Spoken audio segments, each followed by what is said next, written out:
जब मैंने अपने आप को मसीहत में पाया 20 से 30 साल के गैप के दरमियान में, तो मैं देख पा रहा हूं कि क्रिसमस मनाने का रूप बदल चुका है, और वो बदल चुका है सेल्फ सेलिब्रेशन में। मसीहत सेल्फ सेंटर्ड हो गई।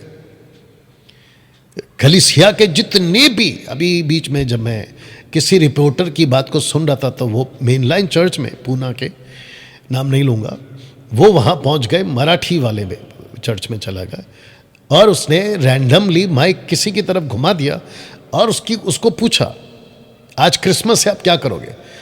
जानते हो उसने क्या कह दिया? उसने कहा कि आज क्रिसमस है और क्या पार्टी करेंगे? क्रिसमस कभी भी, बहुत ध्यान से सुनिएगा, आपको पसंद नहीं आएगा, हु केयर्स। मैं यहां पर आपके कानों को संतुष्ट करने के लिए शब्द नहीं बोलूंगा मेरे भाई। क्रिसमस कभी भी सेल्फ सेलिब्रेशन वाला कॉन्सेप्ट था ही नहीं।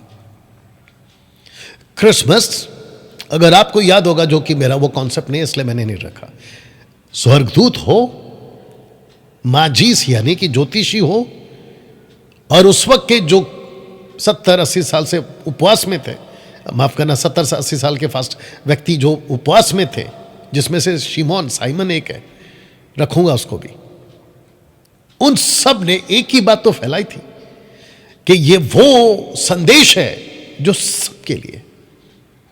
इसका मतलब है कि जब मैंने कहा कि ऑर्थोडॉक्स, कैथोलिक और प्रोटेस्टेंट ये जब से बढ़ गए टुकड़ों में या हिस्सों में, क्रिसमस का जो असली मैसेज है, जो 70 AD तक चला था, वो बदल गया। और जिसके बाद क्रिसमस को ऐसा बदला है, जो कि मैंने लिखा है कि वो सेल्फ सेलिब्रेशन में तब्दील हो गया। और मैं जानता हूं कि अभी आप लोग जितने भी मुझे देख रहे हैं ना, आप लोग कई हद तक मुझसे सहमत भी होंगे कि यस डैनियल भाई, ये बात तो सच है। क्रिसमस का मैसेज, अगर आप खुद को कहते हो ना कि मैं यीशु का एक फॉलोवर हूं, मैं यीशु को मानने वाला एक सच्चा सेवक हूं, आपकी जान जलनी चाहिए। जब क्रिसमस की जगह सेंटा क्लॉस ले रहा है, आपकी जान जलनी चाहिए। जब क्रिसमस की जगह, यानी कि यीशु का संदेश की जगह सेंटा क्लॉस लाल टोपी, लाल कपड़ा ले रहा है, आपकी जान जलनी चाहिए। जब क्रिसमस का मैसेज बदलकर पार्टी में तब्दील हो गया, अय्याशी में तब्दील हो गया, पीने खाने में तब्दील हो गया, तो एक सच्चे मसीह को और उसकी रूह को, उसकी जान जलनी चाहिए, जो कि इस वक्त में मेरे साथ हो रहा है। आप जानते हैं कि कुछ 2020 से, जब से वायरस इस प्लेनेट पे आया, इस पृथ्वी पर जहां तहां हिंदी भाषा समझी जाती है, मैंने 2020 से परमेश्वर की आवाज को आप लोगों तक पहुंचाया, और इतने सुधार मेरी आंखों से मैंने होते हुए देखा है, जिसकी कोई कल्पना नहीं है, यानी कि जिसका कोई मेरे पास में शब्द नहीं है। इतनी तादाद में लोगों ने अपना जीवन सही ट्रैक पे लाया, और यह प्रयास मैं करता रहूंगा। और जिसके चलते दोस्तों, 2024 के लिए यह क्रिसमस का मैसेज आपके लिए लाया जा रहा है। आशा करता हूं कि आप इस वक्त में मेरी बात को समझ रहे हैं। जितने भी 350 लोग अभी इस वक्त में लाइव मुझे देख रहे हैं, मैं आप सबको रिक्वेस्ट करना चाहता हूं, प्लीज आखिर तक बने रहिएगा, और साथ ही साथ जितना हो सकता है शेयर करते जाइएगा। जो यूट्यूब पे देख रहे हैं अभी, जितने भी यूट्यूब, इंस्टाग्राम पर, मैं चाहता हूं कि आप लोग भी, ये एक ऐसा मैसेज है, मैं समझता हूं कि जब आप आखिरी में पहुंचोगे तो मेरा ये अभी वाला स्टेटमेंट से आप मेल खाओगे, यानी कि आप मैच करोगे। आपकी कॉन्सेप्ट चेंज होने वाली है 2025 के क्रिसमस के लिए। आपका मैसेज चेंज हो जाएगा, pastors and preachers and teachers, 2025 के क्रिसमस के लिए, अगर आज आपने मेरा ये वाला मैसेज सुन लिया या वीडियो देख लिया ना। दोस्तों, जैसे मैंने कहा, क्या सेल्फ सेलिब्रेशन में बदल गया। आप फोटो देख लीजिएगा, जितने भी क्रिश्चियंस हैं उनके घर के बाहर जितने भी ईसाई हैं, उनके घर के बाहर, मसीह समाज के लोगों से मैं बात कर रहा हूं, उनके घर के बाहर आपको स्टार, सेंटा क्लॉज और ग्रीन ट्री जो कि मैंने रखा है, क्रिसमस ट्री जिसको कहते हैं ये लोग, वो सब मिल जाएगा। डैनियल भाई, इसमें दिक्कत क्या है आपको? मुझे दिक्कत एक ही चीज की है, बहुत ध्यान से सुनिएगा। मुझे दिक्कत यह है कि इन सब में यीशु कहां है और यीशु को क्यों नहीं दिखाया जा रहा? और 33वीं सदी, पहली सदी के 33वें साल का जो ईसा मसीह का, यशुआ मसीह का जो संदेश है, वो कहां गया? वो मेरा क्वेश्चन है, मेरी वो तड़प है। कुछ लोग ये भी सोच सकते हैं कि डैनियल भाई आप बहुत जजमेंटल हैं, आप बहुत नेगेटिव बात कर रहे हैं, रखने दो ना क्रिसमस ट्री, सेंटा क्लॉज। अच्छा आप लोगों को कुछ ऐसी बातें जो आपकी भावनाओं को ठेस पहुंचाती है, आप सड़कों पे आ जाते हो, क्योंकि आपको पता है कि एक मात्रा भी जिससे आपकी भावनाओं को ठेस पहुंचा, इधर से उधर हो गया, तो आप सड़कों पे आते हो, आप हाहाकार मचा देते हो। मैं वही कह रहा हूं कि यीशु का मैसेज कहां है आज, जिससे पहली सदी के 70वीं BC तक, माफ करना AD तक, लोगों का जीवन इस लेवल पे बदला कि वहां के लोकल पब्लिक ने कहा कि ये वो ईसाई लोग हैं, ये वो यीशु के चेले लोग हैं जिन्होंने जगत को उलट पुलट कर दिया, यहां भी आए हैं। वो कहां है, ये मैं कहना चाह रहा हूं। ऊपर से ये फोटो देख लीजिए आप। क्रिसमस का मतलब है जवान बच्चों के लिए, क्रिसमस का मतलब हो गया उनके लिए पार्टी, इंजॉयमेंट, नाचना कूदना, डांस करना, सिंगिंग, रखूंगा अभी कुछ कुछ चीजें, और फिर उसके बाद में पीना। मैं कैथलिक बैकग्राउंड से आता हूं, मुझे सब अच्छे से पता है। रात 12 बजे के बाद, 24 तारीख के रात के 12 के बाद, मास खत्म होने के बाद, चर्च सर्विस खत्म होने के बाद, उसके बाद का जो जीवन है, आप लोग भी जानते हैं मैं क्या बात कर रहा हूं। यह क्रिसमस नहीं था ना 2024 साल पहले, ऐसा वाला क्रिसमस तो नहीं था ना। और ऐसा वाला गिफ्ट्स, सेंटा क्लॉज का जो कॉन्सेप्ट है वो अलग है मेरे भाई। जो उस वक्त के जो प्रीस्ट थे वो अलग कॉन्सेप्ट है। उसको उठाकर, मतलब किसी बुद्धिजीवी ने उसको उठाकर क्रिसमस से कैसे जोड़ दिया, यीशु से कैसे जोड़ दिया, ये सेंटा क्लॉज और क्रिसमस ट्री और ये गिफ्ट्स वाला कॉन्सेप्ट। जानते हो इस प्लेनेट के ऊपर ऐसा कोई करोड़पति नहीं होगा जो किसी को वो गिफ्ट दे दे, अपनी पूरी जमा पूंजी लगाकर, जो गिफ्ट यीशु ने क्रूस पर पूरे मानव जाति के लिए दिया। कोई नहीं दे पाएगा। जी, आप में से किसी ने शायद ताली भी बजाई होगी ये बात पे, मैं जानता हूं।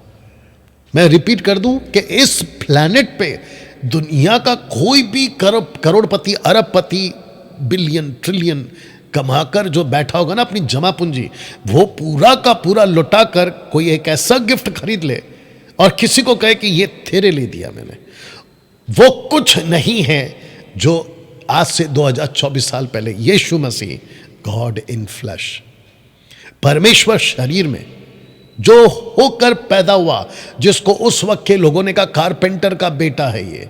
आज भी बहुत सारे जो यूट्यूब पर जो मुस्लिम, हिंदू न्यूज़ चैनल वाले जब क्रिसमस की बात करते हैं तो मैंने कई लोगों के मुंह से सुना है कि कारपेंटर का बेटा, इसलिए मैंने शुरू में ये शब्द यूज़ किया है, कारपेंटर का बेटा, जिसको उस वक्त में लोग कहते थे वो क्रूस पे मरा, एक ऐसा गिफ्ट दे गया जो कोई अरबपति नहीं दे पाएगा।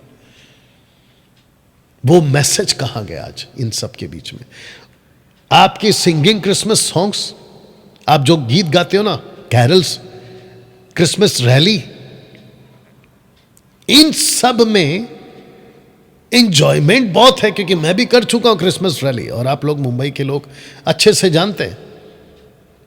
चर्च गेट से उधर विरार, छत्रपति शिवाजी से बदलापुर वाले, जितने भी मसीह समाज के पास्टर्स और क्रिश्चियंस हैं, आप मुझे अच्छे से जानते हैं कि मैं क्या बात कर रहा हूं।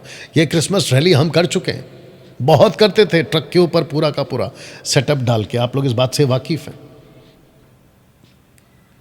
तो इस सब के बीच में वो 33वीं एडी का संदेश कहां है, जो इस पृथ्वी के ऊपर गॉड इन फ्लैश, परमेश्वर खुदा शरीर में होकर जो पैदा हुआ, कफरनाहूम का यीशु, जो प्रचार वो करते थे 3.5 साल, वो कहां है संदेश?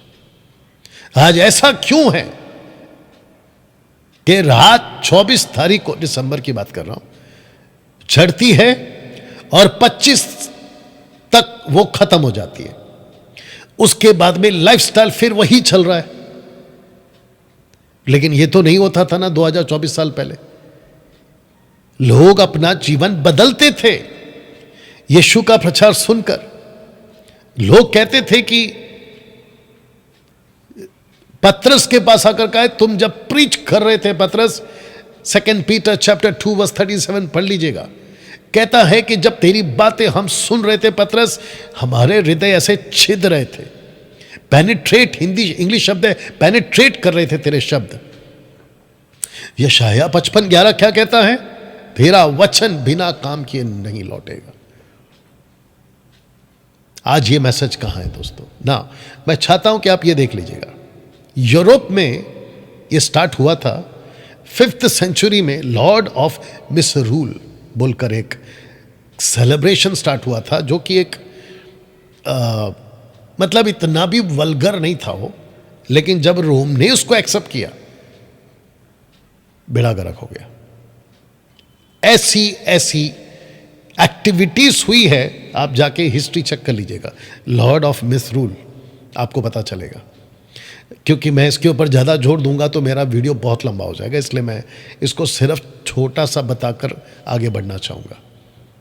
ये सब एक सेलिब्रेशन में तब्दील हो गया। मुझे ताज्जुब है जब मैं आज भी वीडियो देखता हूँ, कुछ पास्टरों के मुंह के शब्द को जब मैं सुनता हूँ, जब वो क्रिसमस का प्रीच कर रहे होते हैं, तो कहते हैं कि आज हमारा त्यौहार है, आज हमारा फेस्टिवल है। अब मैं जानता हूं कि कुछ बाइबल टीचर्स ये भी कह सकते हैं, पौलुस का स्टेटमेंट, कि कोई दिन को मनाता है वो परमेश्वर के लिए मनाता। मैं उसके डिबेट में, बहस में नहीं पढ़ना चाहता। मेरा एक ही मैसेज, मेरा एक ही कहना है, 33वीं एडी का संदेश कहां गया? पहली सदी का पतरस का क्रिसमस का मैसेज, पौलुस का क्रिसमस का मैसेज, वो कहां गया? अगर मुझ जैसे 10% आज इसके ऊपर अगर बात नहीं करेंगे, आप सोच के देखिए और कितना बेड़ा गर्क होगा। हम वापस पहली सदी के जो कॉन्सेप्ट है मैसेज क्रिसमस का, हम उसके ऊपर वापस क्यों नहीं आ रहे हैं? हम क्यों डाइवर्ट होते जा रहे हैं? मैं जब किसी को देखता हूं चर्च में, आज की चर्च में, तो क्रिसमस का जो ट्री है वो इतनी शानदार सजाई जाती है। पहली बात तो मुझे नहीं समझ में, शैतान ने इतना अंधा कैसे कर दिया कि उनको रियलाइज तक नहीं हो रहा है कि हम कर क्या रहे हैं। ऐसे बहुत सारी बातें, तो जिसके चलते मैंने यहां पे 2 जनरेशन का कॉन्सेप्ट आपके बीच में रखा है, first generation Christians and second generation Christians. जानते हो इनमें कोई गड़बड़ नहीं था, ये बिल्कुल सटीक थे, इनका संदेश बिल्कुल सटीक था, यीशु की बातों को ही बताते थे। पौलुस तो यहां तक कह चुका है अपने स्टेटमेंट में कि क्रूस की कथा को छोड़, यानी कि क्रूस की बातों को छोड़ मैं कुछ नहीं जानूंगा। हाँ, कॉन्सेप्ट ये है कि जुडियाज्म को नहीं लूंगा, ये कॉन्टेक्स्ट में था उसका कहने का मतलब, क्रूस का ही प्रचार करूंगा, यीशु का ही प्रचार करूंगा, ऐसे होता था। बट 3rd सेंचुरी के बाद, when fully Christianity was legalized, total legalised हो गया था ना, उसके बाद में जो बेड़ा गर्क हुआ है वो 21वीं सदी के क्रिश्चियनिटी तक चल रहा है। इसको ऐसे कह सकते हैं ना, जिसको जैसा ठीक लग रहा है वो वैसा कर रहा है। इसको अगर आप समझ गए तो आपको फर्क भी बिल्कुल साफ समझ में आ जाएगा कि सुसमाचार मिलावटी हो गया। जी हां दोस्तों, सुसमाचार मिलावटी हो गया। ताज्जुब है, और अगर इसको अभी हम नहीं समझे, ये पोस्टर को, फर्स्ट जनरेशन, सेकंड जनरेशन, जिसको मैंने एक में ब्रैकेट कर दिया, फिर उसके बाद में थर्ड सेंचुरी, और फिर उसके बाद में 21st सेंचुरी, आजाद हो गए ना। और आदमी जब आजाद हो जाता है तो मनमानी शुरू हो जाती है। और जब हम जैसे प्रचारक कुछ बातों को रखते हैं कि यार ये नहीं, ये गलत है, वो गलत है, वचन मैच नहीं कर रहा है, बाइबल मैच नहीं कर रही, तो कहते हैं कि हम तुम्हारी क्यों सुने, तुम होते कौन हो बोलने वाले। अगर इसको नहीं रोका गया, जो कि टोटल मिलावटी हो गया, अगला जनरेशन सोच के देखिए क्या होगा। 24 तारीख की बात है, 24 दिसंबर की बात है, माफ करना 25 दिसंबर की बात है। दोपहर के 3-4 बजे के आसपास में मैंने न्यूज़ लगाया, क्योंकि मुझे देखना होता है न्यूज़ में क्या चल रहा है क्या नहीं चल रहा है। तो मैंने जब देखा, रूस में सुबह 6 बजे के आसपास में एक एरोप्लेन क्रैश हो गया, और वजह थी कि एक पक्षी उस प्लेन से टकरा गया, और पायलट जो है वो कंट्रोल नहीं कर सका, और क्या कहते हैं उसको, क्रैश लैंडिंग में कम से कम 70-80 के आसपास में लोग थे, 25 लोग बचे, बाकी लोग चल बसे। उस रूस के एयरपोर्ट में जहां वो लैंड करना था, उस रूस के एयरपोर्ट पर क्रिसमस ट्री को बहुत खूबसूरत सजाया गया था। लेकिन जब ये घटना घटी तो वहां के लोगों ने कहा कि अब हम क्रिसमस सेलिब्रेट नहीं करेंगे। तो जानते हैं उन्होंने क्या किया, क्रिसमस ट्री को जो सजाया था उसको निकाल दिया, यानी कि उसको पूरी तरह से हटा दिया। तो मैसेज क्या जा रहा है कि प्लेन क्रैश हो गया, क्रिसमस ट्री हटाओ। इसका मतलब है कि क्रिसमस ट्री जीसस से जोड़ दिया, प्लेन क्रैश हो गया, जीसस की मत सुनो, या फिर ये बात ही मत करो। क्यों? प्लेन क्रैश हो गया, क्रिसमस हट गया, आई मीन क्रिसमस ट्री हट गया। आप देख रहे हो मुझे लगता है कि कुछ कंट्री है, उसी दिन ये घटना घटी थी, दूसरी तरफ में किसी ने क्रिसमस ट्री तोड़ दिया, और वहां के जो क्रिश्चियंस थे उन्होंने मोर्चा निकाल दिया कि आपने क्रिसमस ट्री क्यों तोड़ दिया। मुझे लगता है कि 4-5 दिन पहले की बात है, भारत से किसी ने मुझे कॉल किया और कहा कि डैनियल भाई, हमारे पास फिजिकल चर्च नहीं है जहाँ पे हम फिजिकली जाकर अटेंड कर सके, देख सके। पास में कैथलिक चर्च है, वहाँ पे सब कुछ होता है, क्या हम वहाँ जा सकते हैं? बताइए। बच्चों के लिए लेके जाना चाहते, ये कहा मुझसे। बच्चे क्या सीखेंगे? और अगर ये 20-30 साल वाला चक्कर जो कि मैंने रखा था, इतना कुछ बदल चुका है कि आप सोच नहीं सकते। इतना कुछ बदल चुका है क्रिसमस का जो सिस्टम है। दोस्तों, एक